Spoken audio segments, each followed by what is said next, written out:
السلام علیکم ورحمۃ اللہ وبرکاتہ۔ نامور علماء کرام کے تاریخی اور ایمان افروز بیانات سننے کے لیے ہمارا چینل کو وزٹ کریں۔ فی امان اللہ، اپنا خیال رکھیے اور ہمارے چینل کا بھی۔ دین میں رہ کر بھی آدمی برباد ہو جاتا ہے جب دین کے تکبر کا شکار ہو جاتا ہے۔ دین کے تکبر کے شکار کی علامت کیا ہے؟ جو اوروں کی کمیاں پکڑتا پھرے وہ سمجھ لے کہ اس کے اندر اپنی نیکی کا تکبر موجود ہے۔ جو اوروں کے عیب پکڑے اور اس پر کرے تبصرے اور اس پر کرے تنقید اور ان پر کرے ان کی برائی اور کرے غیبت، تو وہ یہ جان لے کہ ٹیسٹ میں آ گیا، یہ پازیٹو ٹیسٹ آ گیا ہے کہ تیرے اندر تکبر کے جراثیم حرکت میں آ چکے ہیں۔ ہر انسان کے اندر جراثیم ہیں بہت سی بیماریوں کے، لیکن وہ بیماری اس وقت آتی ہے، اپنے اثر دکھاتی ہے جب اس کے جراثیم ایکشن میں آ جاتے ہیں۔ ہر انسان کے اندر حسد، تکبر، شرک، ہر ایک کے جراثیم موجود ہیں، لیکن جب وہ حرکت میں آتے ہیں تو پھر وہ وجود پر اس کے مضر اثرات مرتب ہوتے ہیں۔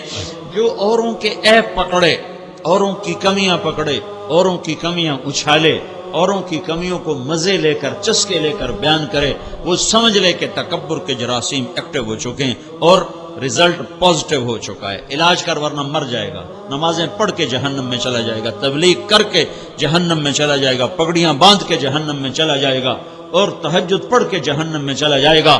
کہ شرابی زانی بھی اللہ کی نظروں میں اتنا نہیں گرا ہوا ہوتا جتنا نیکی پہ تکبر کرنے والا اللہ کی نظر میں گرا ہوا ہوتا ہے۔ یہ میرا راستہ ہے، تو لہٰذا اسماعیل مسجد تو بیچ میں نکل گئی۔ اسماعیل مسجد والے محسن ہیں کہ انہوں نے یاد دلا دیا کہ بھائی اپنا کام یاد کر، بھائی اپنا کام یاد کر لو، بھائی ہم تو صرف ڈاکیے ہیں۔ تو طارق جمیل بیچ میں نکل گیا، اب تو مجھے نہیں پرکھ سکتے ہو کہ تم خود کیا کرتے ہو، ہمیں کون سی تبلیغ کرتے ہو، پہلے اپنا منہ دیکھو، پہلے اپنے آپ کو سنبھالو۔ یہ تب ہے اگر میں اپنا نظریہ پیش کروں، میں کہوں طارق جمیل یوں کہتا ہے، پھر مجھے کہو منہ سنبھال کے بات کر، پہلے اپنے آپ کو دیکھ۔ اگر میں یوں کہوں اللہ یوں کہتا ہے تو میں قاصد اور ڈاکیا بن گیا۔ اب میں بیچ میں نکل گیا، تمہارے پاس ڈاکا چاہیے، تم اپنا ایڈریس نام دے کر لے لیتے ہو، کبھی تم نے اس کو تم نے اس کی ریسرچ کہ ہاں بھائی تو میراثی ہے کہ کمی ہے، کون ہے تم؟ جی میں نائی آگے جا بھاجا، میں تیرے کو خط لینے نہیں، تو نائی کیوں ہے بھائی؟ تم اپنا خط دیکھو، تمہارا تو لے لو، اور لے آنا باہیں نائی تے باہیں میراثی تے باہیں جتا تے باہیں اور نٹ ہوئے، تو اپنا خط دیکھ۔ میں جو 1.25 گھنٹے سے بات کر رہا ہوں، اگر تو ہے آپ کی تو لے لو، میں بیچ میں ہوں ہی نہیں کہ بھی آپ تو بڑے ایسے ہو، بڑے ویسے ہو۔ میں ایسا ہوں یا ویسا ہوں، وہ میرا اور میرے اللہ کا معاملہ ہے۔ تمہارے ساتھ تو دیانتداری سے بات کر رہا ہوں۔ تو کوئی بلال مسجد کا آدمی اگر ٹیڑھا ہے تو ہوتا رہے، وہ جانے اور اس کا رب جانے۔ کوئی رائمنڈ مرکز کا آدمی بدتمیزی کرتا ہے تو وہ جانے، اس کا رب جانے۔ تم کسی حاجی کی بدتمیزی سے حج چھوڑتے ہو؟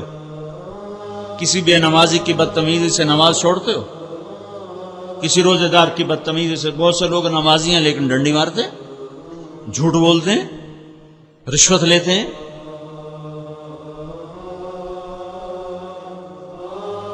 تو ہم ان کی وجہ سے نماز تو نہیں چھوڑتے۔ اور تبلیغ کے بارے میں دیکھ لیا، تبلیغ والے میں نمبر 2 ہی ہیں، تو بھائی اگر تو ان کی تبلیغ ہے تو پھر چھوڑ دو، اور اگر اللہ اور اس کا رسول کہہ رہا تو پھر چھوڑنے کی گنجائش تو کوئی نہیں۔ یہ تو ایسے کہ جو نمازی بڑے خراب ہوتے ہیں، ہم نے نماز ہی چھوڑ دی، یہ تو بڑی احمقانہ بات ہوگی نا۔ ادعو الی اللہ، میں اللہ کی طرف بلاتا ہوں، یہ میرا کام ہے۔ یہ وہ بیج ہے جس کے اندر پورا درخت نہیں، پورا باغ چھپا ہوا ہے۔ میں نے کوئی نماز کی بات نہیں کی، کوئی اخلاق کی بات نہیں کی، کوئی معاملات کی بات نہیں کی، کوئی معاشرت کی بات نہیں کی، کوئی کسی دین کے کسی شعبے کو میں نے نہیں چھوڑا، نہ اتنا وقت ہے کہ میں ہر شعبے کو چھوڑوں، لیکن میں نے بیج اٹھا کے آگے رکھ دیا ہے۔ اس بیج میں سارے دین کا باغ چھپا ہوا ہے۔ اسے دل کی زمین میں کاشت کرو، اس سے آنسوؤں کا پانی لگاؤ، اور گناہوں سے بچنے کی باڑ لگاؤ۔ نہ ہرے بھرے ہو تو مجھے الٹا لٹکا دینا، کہ میں اپنے دعوے پہ نہیں کر رہا، میرے اللہ کا وعدہ ہے تو کر، میں تجھے عطا کروں گا۔ وہ تو نہ کرو تو دیتا رہتا ہے، تو کرو تو کتنا دے گا؟ تو دین کوئی شعبدہ بازی نہیں میرے عزیزوں، میرے بھائیوں، کہ تم جوش اور جذبے کے ساتھ کچھ کر لو گے۔ یہ ہوش سے کرنے کی محنت ہے، یہ ہوش سے کرنے کا کام ہے۔ یہ ہے میرا راستہ، میں اللہ کی طرف بلاتا ہوں۔ انا میں، ومن اتبعنی جو میرا کلمہ پڑھنے والے وہ بھی، وسبحان اللہ۔ اب میں اوپر سے اللہ نیچے رہا، وسبحان اللہ علی بصیرہ۔ بصیرت کا مطلب ہے کہ اس راستے کا زاد راہ پیسہ نہیں، ایمانی صفات ہیں، تقوی، توکل، یقین، زہد، انابت، خشیت، یہ اس کی صفات ایمان اس راستے کا زاد راہ ہے۔ اس راستے میں جو ہمیں جو سرمایہ چاہیے وہ صفات کا سرمایہ ہے، وہ پیسے کا سرمایہ نہیں۔ تبلیغ میں دیکھ لو اکثر غریب لوگ ہیں، اکثر غریب لوگ ہیں، یا متوسط طبقہ ہے، مالدار تو آٹے میں نمک ہے۔ وہ سبحان اللہ کیا مطلب؟ سبحان اللہ کا کیا مطلب؟ کہ اللہ اگرچہ یہ کام بڑا عظیم اور اس کام کا کرنے والا اگر قبول ہو جائے تو بہت عظیم، لیکن وہ سبحان اللہ کا مطلب ہے کہ یا اللہ میں تیری طرف بلانے کا حق ادا نہیں کر سکتا کہ تو سبحان اور سبوح اور قدوس ہے اور میں تیرا خاکی بندہ ہوں، میں تیری طرف بلانے کا حق ادا نہیں کر سکتا۔ یہ تواضع سکھائی ہے کہ کہیں نیکی کا تکبر نہ آ جائے، کہیں دعوت کے تکبر میں نہ آ جائیں، کہیں ذکر، تلاوت، تہجد، گشت، تعلیم، تشکیل، اتنا بڑا مرکز اور اتنے بڑے مجمع کہیں اس کے تکبر میں نہ آ جائیں۔ وسبحان اللہ، یا اللہ بہت ماڑا ہوں میں، کتنا ماڑے ہو، وما انا من المشرکین، میں صرف 33 نمبر لے کے پاس ہو رہا ہوں۔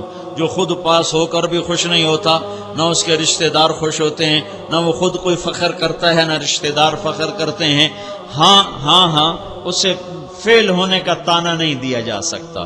وما انا من المشرکین، میرے پاس ایمان کا آخری درجہ ہے کہ میں نے شرک نہیں کیا ہوا۔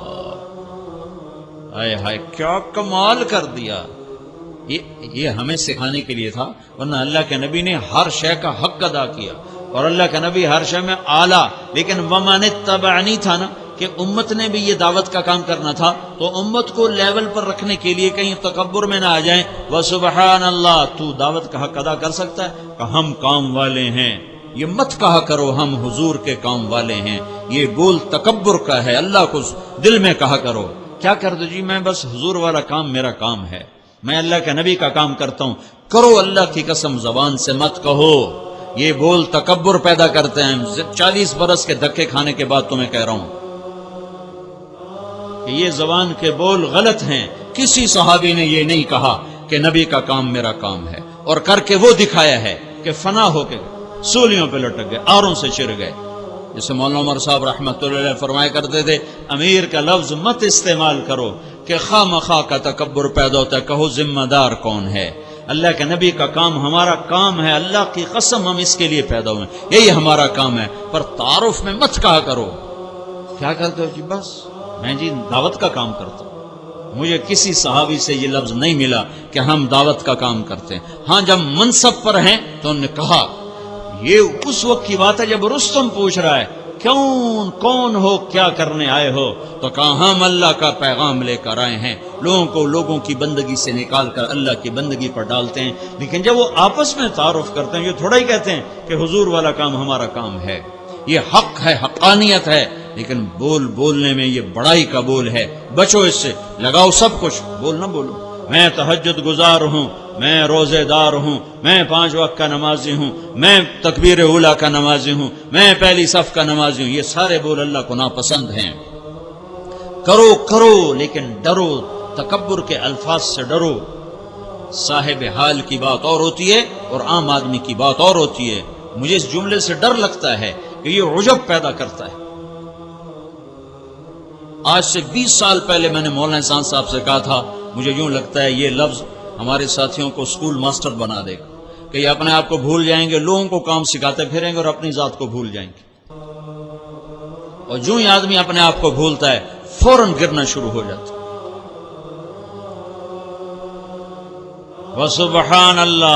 وسبحان اللہ نے تو رندہ پھیر دیا، کہے میرے نبی تو کہہ کہ میں تیرے کام کا حق ادا نہیں کر سکا، تو میں کہہ سکتا ہوں کہ میں کام والا ہوں، میں کہہ سکتا ہوں۔ یہ ہر اس بول سے بچو جس میں کہیں بھی عجب شامل ہو جائے، چاہے وہ بول صحیح ہے، جی میں نمازی ہوں، اس میں کیا ڈر، اس میں کیا شک ہے، میں نمازی ہوں، لیکن اس طرح مت بول کہ یہ بول تیرے لاشعور میں عجب کے بیچ عجب کے کانٹے بو دے، اور تکبر کی چوٹیاں تیرے اندر سر اٹھانے لگے۔ وما انا من المشرکین، اللہ کا نبی کہہ رہا ہے یا اللہ 33 نمبر لے کر پاس ہوا ہوں کہ مشرک نہیں ہوں، مشرک نہیں ہوں۔ ہوئے ہوئے ہوئے، ایک آپ کو قصہ سناتا ہوں، پھر اس آیت کا صحیح مطلب واضح ہو گیا۔ ہماری جماعت کی چونیاں تو لوگوں نے ہمیں کہا چودھری حاکم نو مسلمان بناؤ تو تاں تبلیغ نو منی ہے، تاں تبلیغ نو منی ہے، یہ چودھری حاکم بندہ بن جائے۔ چودھری حاکم ایک بڑا زمیندار تھا جس نے ڈاکو پالے ہوئے تھے، چور پالے ہوئے تھے، قاتل پالے ہوئے تھے، اور چوریاں کروانا، ڈاکے ڈلوانا، قبضے کرنا زمینیں، یہ اس کا کام تھا۔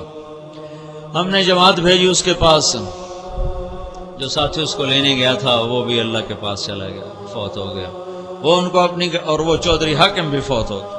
وہ اس کو لے کر آئے چونیا مسجد، 6 فٹ سے اوپر قد، مجھ سے 3 گنا اس کی چھاتی، اور لمبا پنجاب والا کرتا، اور لمبے اس کے تہمت کے لمبے ڈب نکلے ہوئے پیچھے، اور تہمت پیچھے، وہ جھاڑو دیتا ہوا، ایسا بڑا سونا جوان، اور ایسے وہ پنجاب کی 100 سالہ پرانی اس میں مجھے جھلک نظر آتی۔